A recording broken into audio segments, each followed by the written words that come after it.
Hello again, everybody. This is Mr. Everything. I'm coming at you with another Wargaming and miniature video. In this video, we are going to continue on with our Quatre project update. This is quick. This is a quick turnaround on my update. I just had an update a day or two ago. But what we're going to do, like I said, I'm going to update every time something kind of exciting happens or new. So keep coming back, checking out these updates, and I'll keep you up to date on our progress towards the Quatre scenario we're going to run at NashCon. Okay, exciting things. First of all, I've got a unit of British right here, finished. We'll do some close-ups of that unit at the end of the video.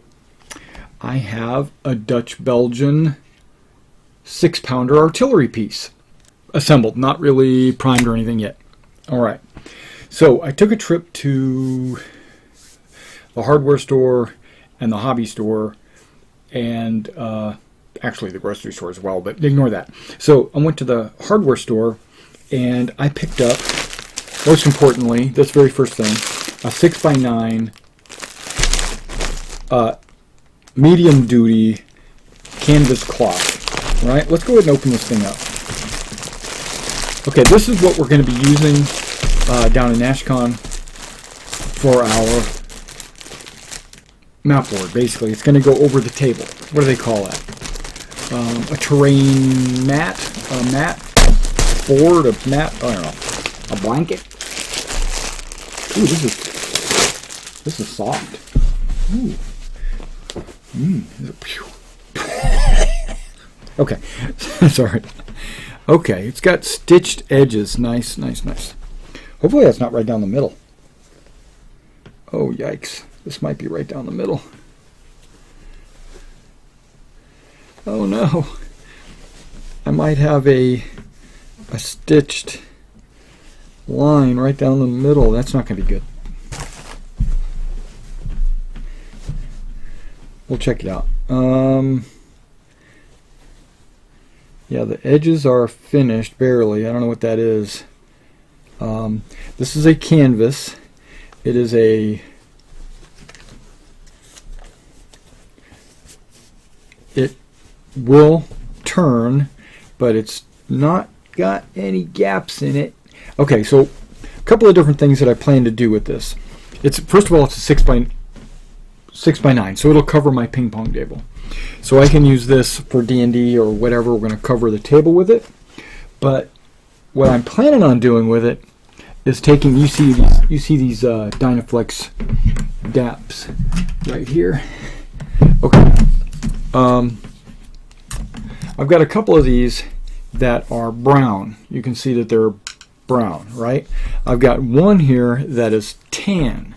It's kind of a, they call it cedar tan. There was a lighter one. It was called a, what was it called? It was called oak, or no, it wasn't. It was called, shoot, I don't remember what it was called, but it was like a really light tan. I thought about that one, but I just wanted to have a little bit contrast between the two, because what I'm going to use this for the roads, all the road sections, and this for everything else, right? Now, I'm also, I thought about this, because that's textured, what I'm going to do is I'm going to put this on the rivers as well. Well, there's one river that flows through the thing. It's really a stream, but I'm gonna put this down at the same time I do the roads. So I'm going to do the roads, and then I'm going to use this because I know this is going to be more than enough to cover the roads, and hopefully this will be enough to do the rivers. If not, I'll go get another one.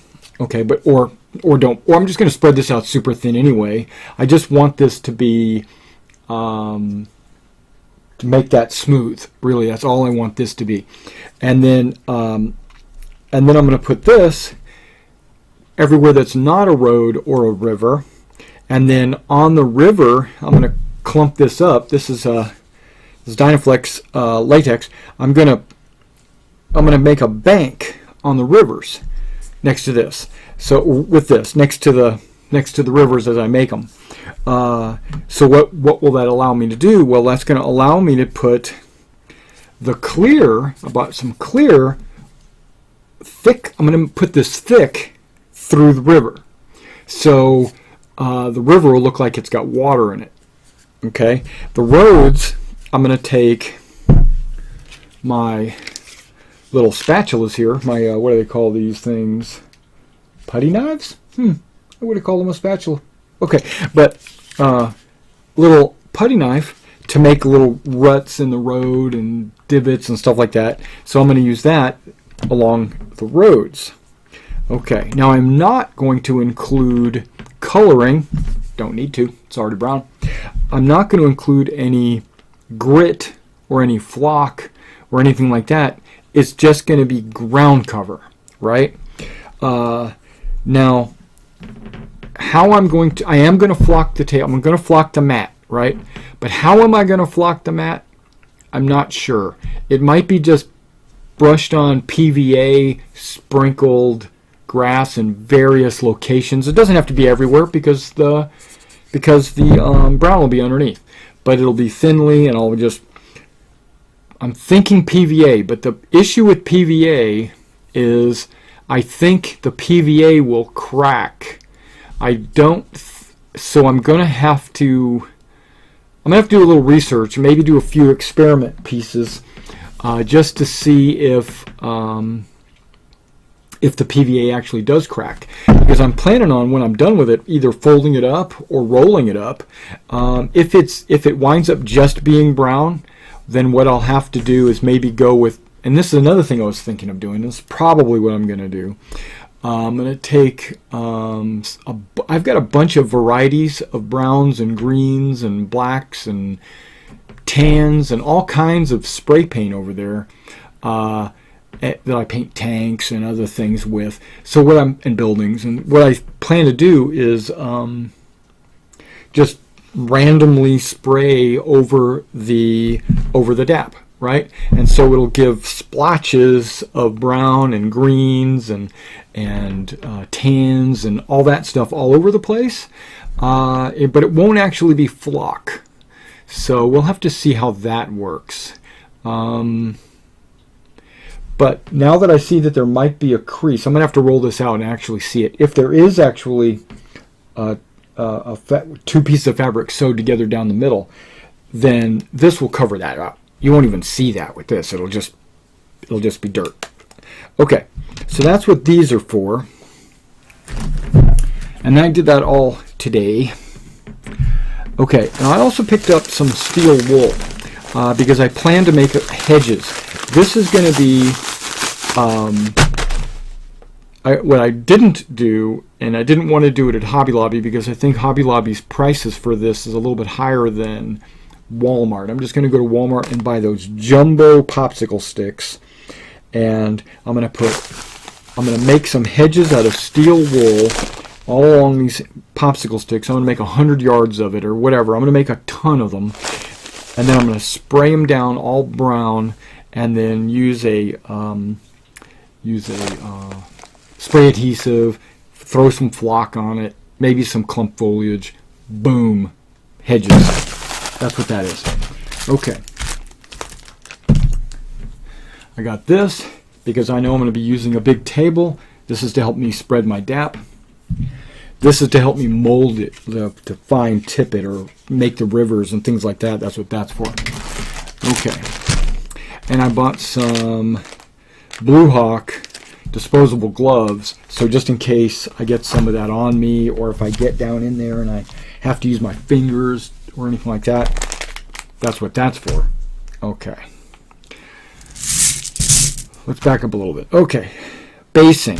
Okay, I went shopping, local hardware, Hobby Lobby, because I didn't want to pay $20 for 10 bases. Okay, when it came, or $12 for 10 bases. $12 for 10 bases for my generals, right? I said, no, I'm not going to do that.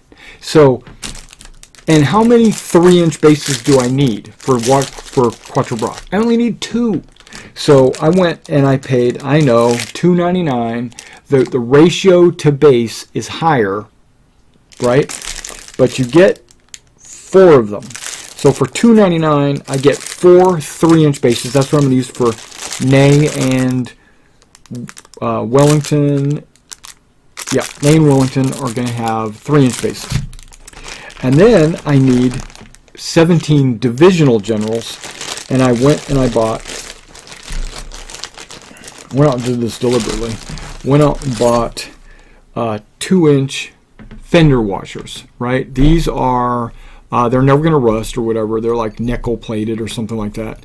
And they have some weight to them. So if I put any plastic generals on there or plastic models on a 2-inch base, this general is going to look good. He's going to have his horse, he's going to have his guy.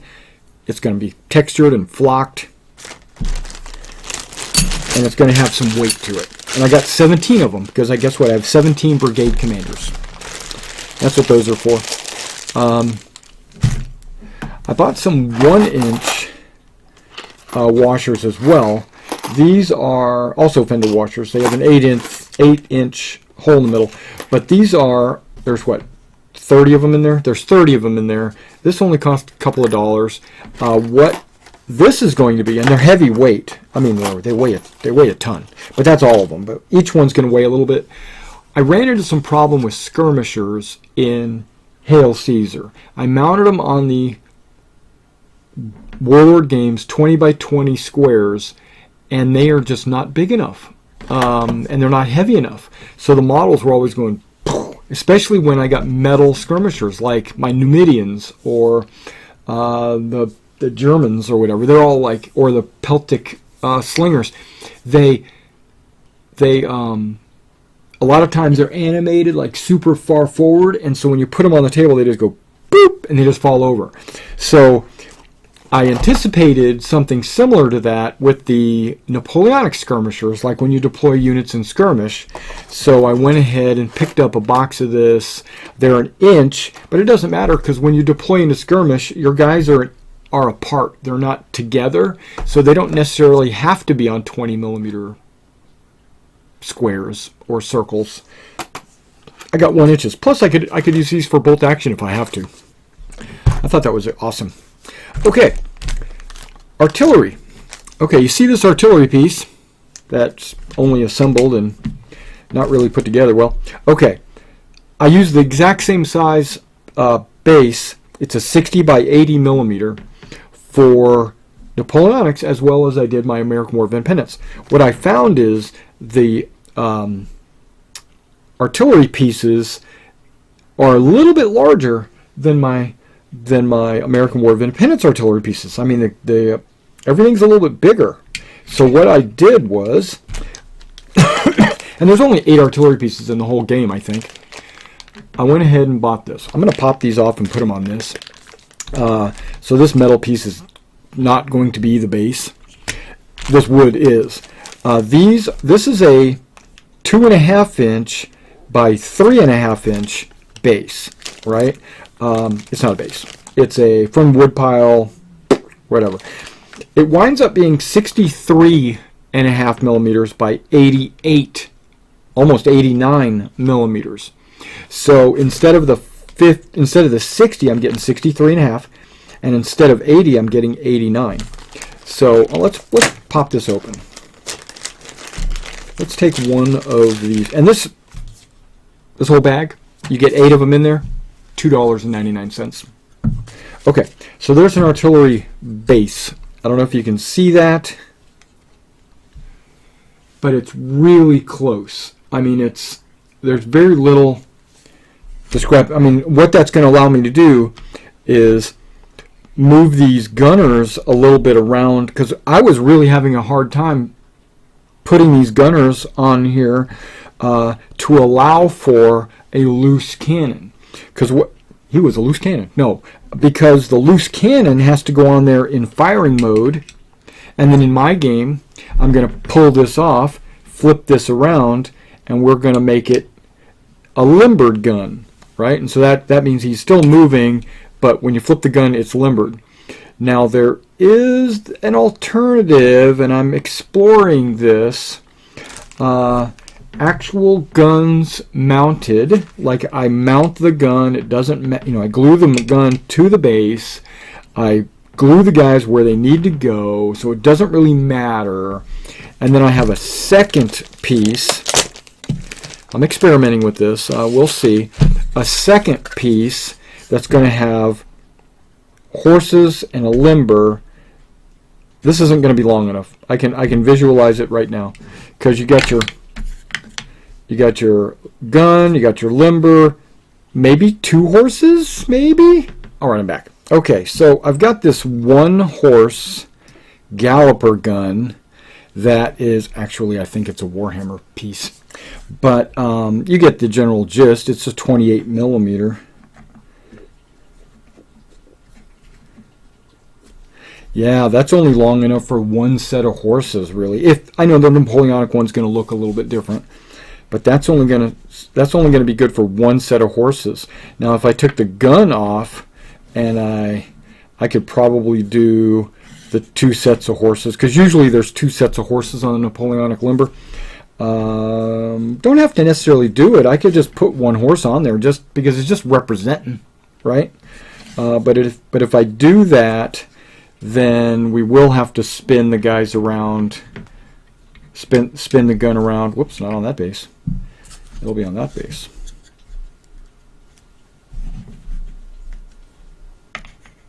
And then the guys would be on there. Put the gun with the guys, and then I'll just spin the gun with the guys, and then I'll have to just put a limber out. But normally you have 2 guns. You have the guy set up to fire, and then well,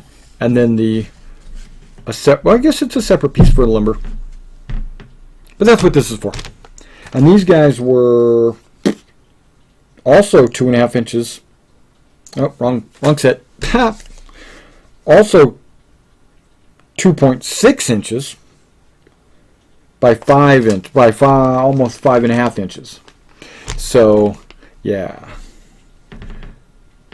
Well, we'll see. We're going to experiment. That's what this update's all about, right? We're going to experiment with that, and we'll figure that out. Okay, so we got some bases. I got all the cannon bases I'll need, and if I make limbers with guns, these wouldn't be long enough. But if I have limbers without guns, I've got more than enough limber bases.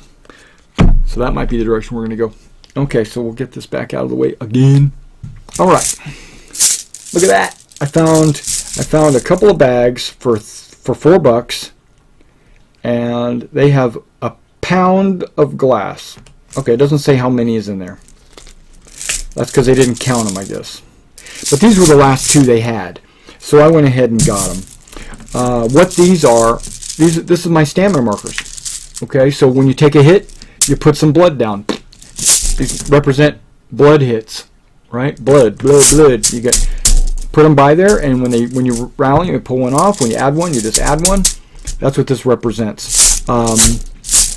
If there's any hits in the immediate turn, they can put a die next to it, because that die is going to come right up at the end of the turn.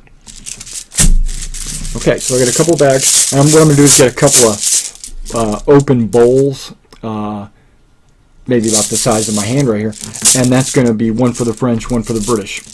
So they'll each have their own casualties. I think that, and that was super cheap.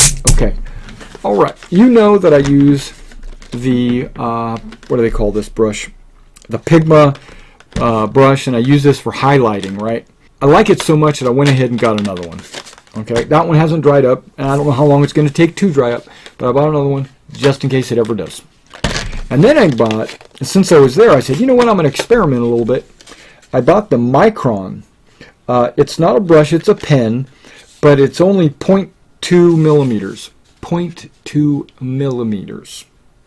It's not even 1 millimeter. It's 0.2. So I'm going to try that, see if I can get some really fine lines on things like flags and things like that. We'll see. That's what I got that for.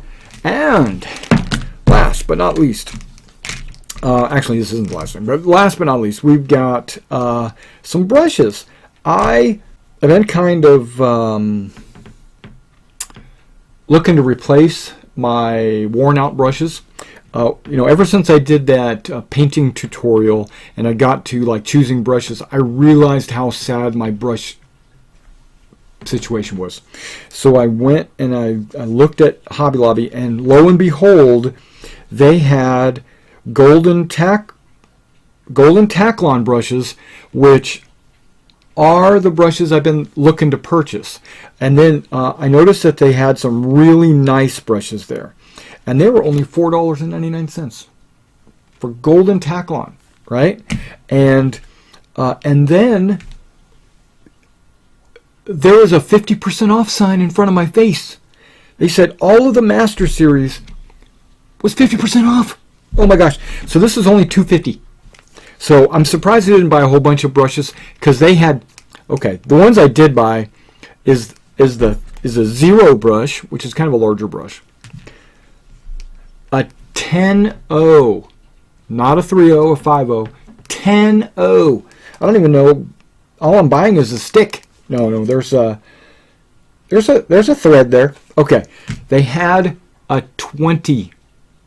They had a 28-0 brush. I didn't get those. I figured those were overkill, like way too fine detail. But maybe I want to get some of them for eyeballs or something. I don't know, but I might go back. Okay, and then they had this one. This is in the Master Series. It's actually part of their Spotter series. It's a 3-0 brush. I grabbed it because it had a big handle and it was a standard 3-0 brush. But it's called Mini Colin Sablon. So I think it's sable. I think it's fine sable. I think this might be a German thing. Actually, it's made for Hobby Lobby because it's got Oklahoma City on there. Okay, but mini multimedia. Maybe that's what that means. Colin Sablon. Because on the front in English it says mini multimedia. Well, when they're talking about media, they don't mean like newspaper or TV. What they're talking about is acrylic or enamels or any watercolor. So that's the media that they're talking about. But both of these say oil, acrylic, and watercolor. So I don't know what multimedia means, but okay, because that's pretty much what that means. Yeah, it's pretty much the update. I just wanted to share that with you. I'm going to be starting work on that soon. Oh yeah. You can barely see this on the camera, but I did get some. I got some foam. Totally forgot about that. Got some foam. Going to make some hills. Now we're not flocking or even painting the hills. All I'm doing is cutting them because they're going to go under the canvas. All right, let me show you some close-ups, and we'll be right back.